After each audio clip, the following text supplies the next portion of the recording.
I'd like to welcome you and thanks for joining us for the Transportation in Ontario's presentation that's brought to you by the International Student Connect project. My name is Ingrid, and I'm going to be your presenter for today. This presentation is the shorter version of one of our live webinars.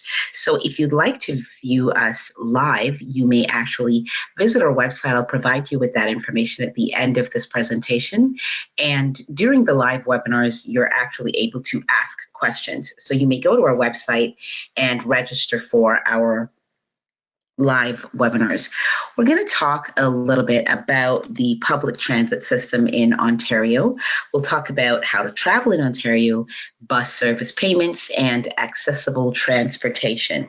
And I'll also give you some information on this project that is actually bringing you this webinar here. So most cities in Ontario have local transportation or transit system. They may use buses, streetcars, trains, and or subways. Now, public transportation serves the general public and people with special transportation needs. So we will take a look at that. We've got the municipal public transit. So there are two different systems. We've got conventional public transit system that serves the general public and operate mainly on fixed routes with fixed times. And then we have specialized services that provides door-to-door transit services to those who are disabled or people who've got a certain kind of disability, as long as the individual meets the criteria.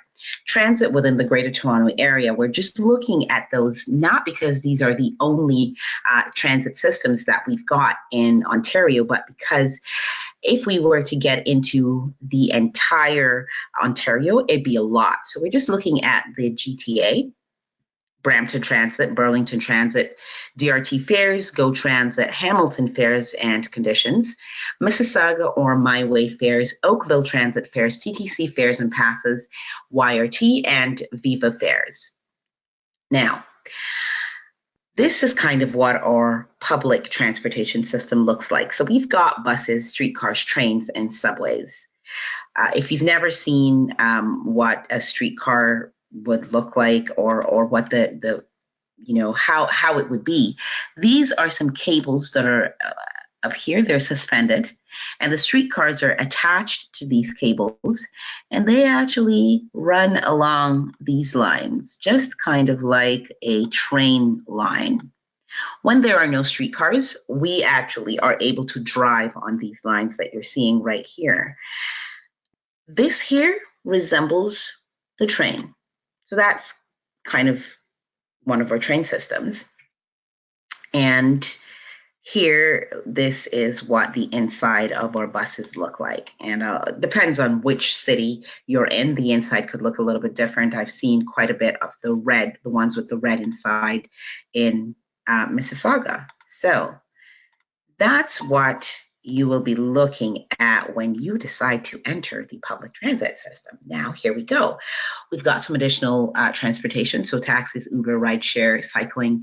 And we've mentioned Uber here, not necessarily to promote Uber, but because there are several of these kinds of services like Uber, where you're able to get the app on your smartphone and you can see the driver can see a picture of you. And so if you're going to take one of these taxis, you know that, well, yeah, I would consider it a taxi, maybe not necessarily.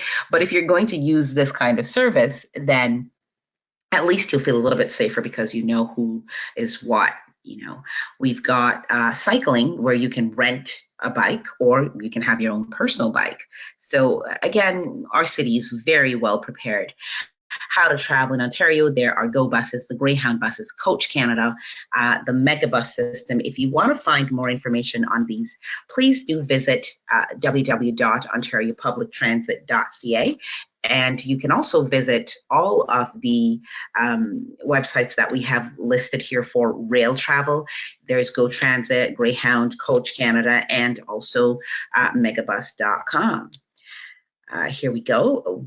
There is Via Rail, Ontario, Northland Rail, Go Train, and here are the websites for those as well. www.ontariopublictransit.ca will give you a little bit more information on those.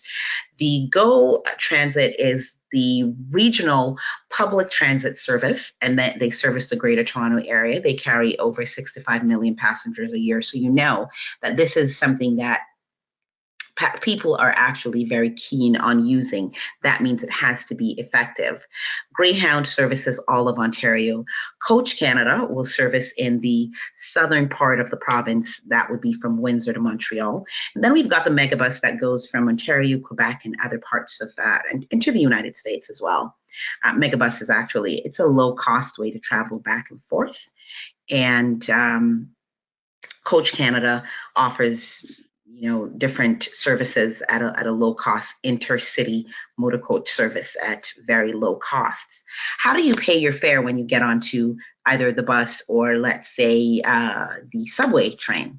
Well, we have, you can do it by cash. You can use a Presto card, or you can use a valid transfer. Now, if you are going to pay cash, you must have the exact change to drop into the coin selector, or once you do that, the bus driver will give you a transfer, and this is the transfer here. I'm just going to highlight that for you. This is what your transfer looks like, okay?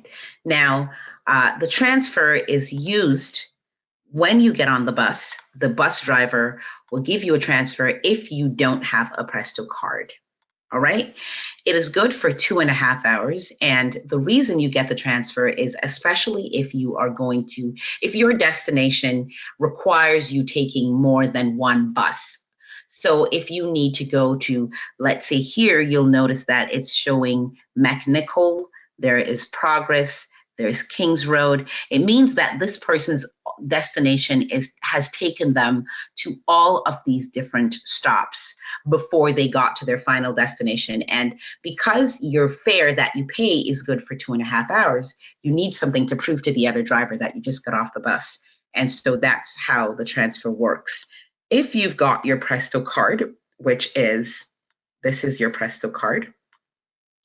If you have your Presto card, what you can do is your Presto is kind of like a prepaid credit card. You top it up, you go to the bus station or anywhere that is an authorized Presto dealer. You top up your Presto card, and when you get onto transit, you simply need to tap it, and it will just remove the fare that you need. Unlike the transfer, when you use your Presto, you don't need a transfer. You simply need to get onto the other bus and tap your card again. Your fare is still good for 2.5 hours. Depending on where you're coming from, okay? Now, if you want to, again, you can use cash, or we have what is called tokens. And the tokens are being phased out, and that's kind of why I didn't bother adding them here. But you are able to also use tokens as part of your fare as well. Accessibility for those who have certain disabilities and they may need to get into transit. Here we'll show you, this is the roadway, and as you notice, this is the bus. The bus has lowered the ramp. So this person who has a disability is actually able to enter the bus without anyone else supporting or assisting her. She gets her bus inside. Inside the bus, it would look something like this, where you see this blue international wheelchair symbol. Right here, she can park her wheelchair here. These seats can either go up or down, and she can park her wheelchair right here. If she's got a scooter, she can do that as well. And notice that there is space for you to drive your either scooter or your wheelchair down the aisle if you need to as well. So Canada is a country that actually takes care of its citizens, and I'm very happy for that. I'm very proud of this country for the preparation that they make for us. If you've got children that are going to school, they may be eligible for public school transit. The school buses generally look like this if it's not a private school. There's also health transportation or ambulances. If you call 911, you may get picked up by an ambulance if you're not feeling well. And then there are social transportation that is arranged by those agencies that are catering to people who may have particular disabilities, or they may also be from a childcare center, or any system where people actually do need help. You may be able to get that support through the social transportation system. All right. If you go to www.ttc.ca/wheeltrans/eligibility, you'll find more information on transportation for those who've got special needs. We've got what is known as Wheel-Trans or Mobility Plus.